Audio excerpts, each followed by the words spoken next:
Saka na siyang nasa buwagan ko niya tanawon. Ipis sigid kayo makita ninyo. Kaya nagtubo na magaganda na siya kaya manipak mo. Ito may tao nga akong gisulan. Ito. So ang update sa Cedars o mga inani nga ang tubig is gamay ra gid kaayo. Halos uga na siya, bugat siya. Kaya ang ligid ay makakanaagi na sa Cedars. Ang ligid ko matapot man dito ang kuan. Matapot dito ang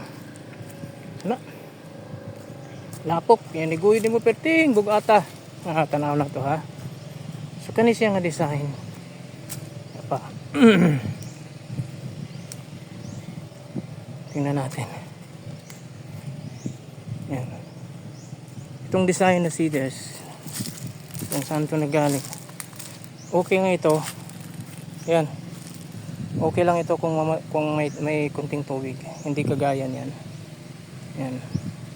Kasi ang putik dito dito yan. Magdadala ng putik yan. Yan, magdadala ng putik yan. Yan. Yan. Ito magaan lang to Yan, ito ang naging problema diyan kaya hindi gumagamit yung iba. Kasi pag depende kasi sa situation pag ganyan nako mahirapan kayo. Ito tumitimbang ito ng 20 kilos pag times 2 siya dahil nga sa putik na dito maging bulky siya dito na so yan hila-hila mo.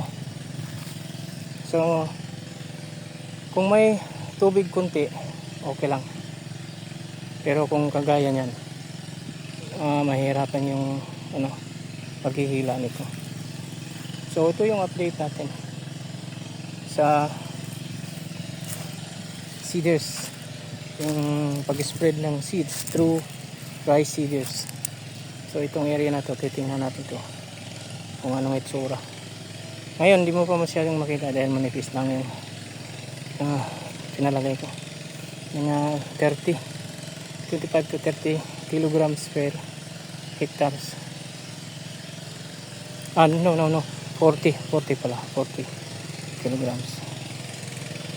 Kasi unang ko to unang trabaho ko kaya hindi ako muna ng 30 40 muna. So ito kalahati ang mga 6,000 square meters na sa mga 30 25 to 67 some range ng ganyan mga seeds na yun.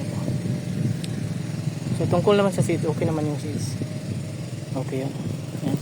Nilagyan ko ng bio plant booster. Binabad ko siya ng isang gabi, 24 hours. Bio plant booster. Yan. Okay naman. Inbreed po ito.